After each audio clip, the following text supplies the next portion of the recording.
अस्सलाम वालेकुम dear students. कल हमने ESR के बारे में पढ़ा था, ठीक है। आज हम कुछ इम्पॉर्टेंट टेस्ट जो है ना वो परफॉर्म करने वाले हैं अबाउट ESR, ठीक है।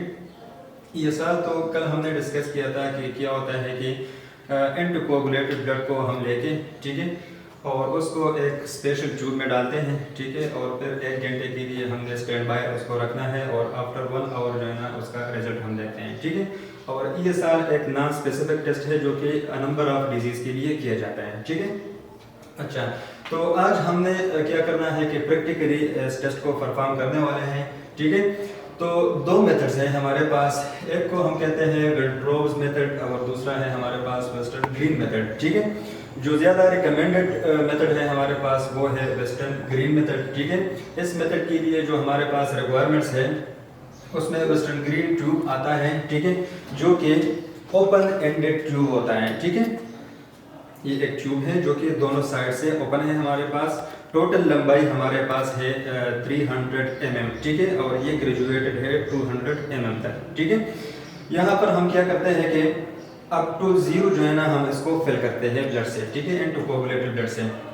सेकंड हमारे पास होता है वेस्टर्न ग्रीन स्टैंड, ठीक है, इसको हम ESR स्टैंड भी कहते हैं, ठीक है। हमने टेस्ट ट्यूब को इसके जो है ना अंदर जो है ना स्टैंड बाय रखना है, ठीक है। नंबर 3 है mechanical device for filling the tube, कोई ऐसा मैकेनिकल डिवाइस जिसके थ्रू हम इस ट्यूब को फिलअप करते हैं ब्लड से, ठीक है। और नंबर 4 है हमारे पास एंटीकोगुलेंट्स। जो रिकमेंडेड एंटीकोगुलेंट्स है हमारे पास वो है सोडियम साइट्रेट, ठीक है। कल भी हम डिस्कस कर चुके हैं कि एंटीकोगुलेंट्स क्या करते हैं, वो हमारे पास ब्लड को फ्री फॉर्म में रखते हैं, ठीक है। तो ये इस टेस्ट के लिए हमारे पास है रिक्वायरमेंट्स, ठीक है। अब हम आते हैं प्रोसीजर में। अच्छा, प्रोसीजर में हम क्या करते हैं कि सबसे पहले वेस्टर्न ग्रीन ट्यूब को अप टू 0 मार्क हम फिल करते हैं डाइल्यूटेड ब्लड से। डाइल्यूशन किस चीज से बनाते हैं? एंटीकोगुलेंट से। 1:4 के साथ हम डाइल्यूशन बनाते हैं, मतलब 1 पार्ट हमारे पास एंटीकोगुलेंट होते हैं और 4 पार्ट्स हमारे पास ब्लड होता है, ठीक है। Hold the western green tube by placing a finger tip over the upper and, ठीक है।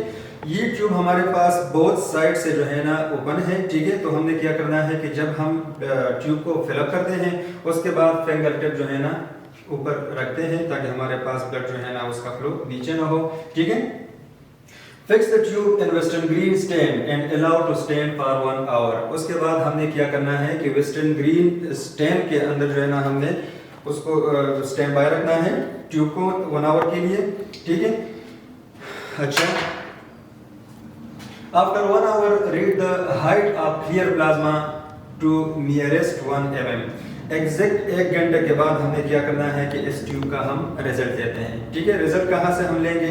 रिजल्ट क्लियर प्लाज्मा से, मतलब RBCs तो बैठ जाते हैं to the bottom of the tube, जिस तरह कल हमने डिस्कस किया था, ठीक है, कि RBCs क्या करते हैं, वो बॉटम पे बैठ जाते हैं और ऊपर हमारे पास क्लियर प्लाज्मा रहता है, ठीक है।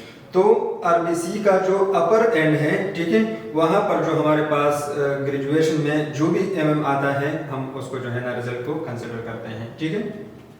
अच्छा, ESR का रिजल्ट जब हम लेते हैं तो वो एग्जैक्ट 1 आवर के बाद लेते हैं, ठीक है, क्योंकि फर्स्ट 10 मिनट्स में 3 पेजेस हमारे पास होते हैं ESR के। फर्स्ट 10 मिनट्स में हमारे पास क्या होता है कि RBCs रोलेक्स फॉर्मेशन करते हैं, ठीक है। इस तरह हमारे पास रोलेक्स फॉर्मेशन होता है, ठीक है, मतलब 10 मिनट्स तक हमारे पास ये सिस्टम चलता है। उसके बाद अप टू 40 मिनट्स तक हमारे पास सेडिमेंटेशन होता है। RBC जो है ना वो बैठ जाते हैं, सेडिमेंटेशन करते हैं to the bottom of the tube, ठीक है। और लास्ट 10 मिनट्स में हमारे पास बिल्कुल जो है ना पैकिंग होता है रेड ब्लड सेल्स का, मतलब RBCs पैक हो जाते हैं, ठीक है। और लास्ट 10 मिनट्स में हमारे पास जो ESR का जो रेट होता है वो बहुत ज़्यादा होता है, ठीक है। तो इसलिए हमने क्या करना है कि एग्जैक्ट 1 आवर के बाद जो है ना हमने इसका रिपोर्ट लेना है, ठीक है। 1 घंटे से पहले हम ESR का रिजल्ट जो है ना वो नहीं ले सकते क्योंकि लास्ट 10 मिनट्स हमारे पास बहुत ज़्यादा अहम होते हैं, ठीक है। अच्छा, रेफरेंस रेंज में हमारे पास जो है मेल जिसका उम्र जो है ना वो 17 से 50 साल है तो वो 10 मिलीमीटर पर आवर हमारे पास नॉर्मल रेंज है, ठीक है। और इस तरह फीमेल जिसकी उम्र जो है ना 17 से 50 साल हो तो उसका नॉर्मल रेंज हमारे पास up to 20 mm per hour होता है, ठीक है। ये था हमारे पास ESR के लिए रिक्वायरमेंट्स और प्रोसीजर। ठीक है, अब हम आते हैं कुछ एहतियाती तदाबीर के बारे में पढ़ेंगे। ठीक है, तो सबसे पहले जब हम इस ट्यूब को इस्तेमाल करते हैं तो इसमें हमारे पास पानी ना हो, बिल्कुल ड्राई फॉर्म में हम इसको यूज़ करते हैं। ठीक है, कोई डस्ट पार्टिकल्स ना हो।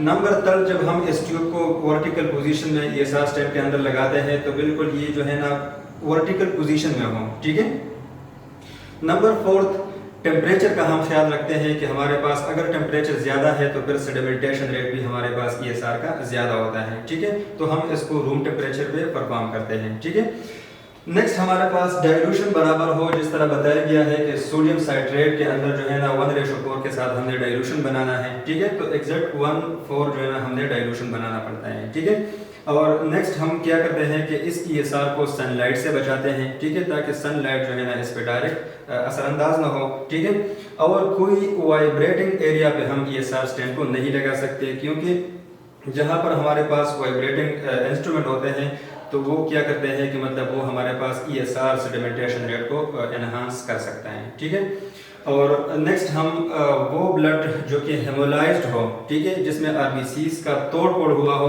वो उस ब्लड को हम इस्तेमाल नहीं कर सकते, और न उस ब्लड को इस्तेमाल कर सकते हैं जो कि क्लॉट हुआ हो। ठीक है, तो ये हमारे पास वो एहतियाती तदाबीर हैं जो कि हमारे ESR रिजल्ट को जो है ना उसमें उतार चढ़ाव लेके आ सकता है। ठीक है, ओके जी।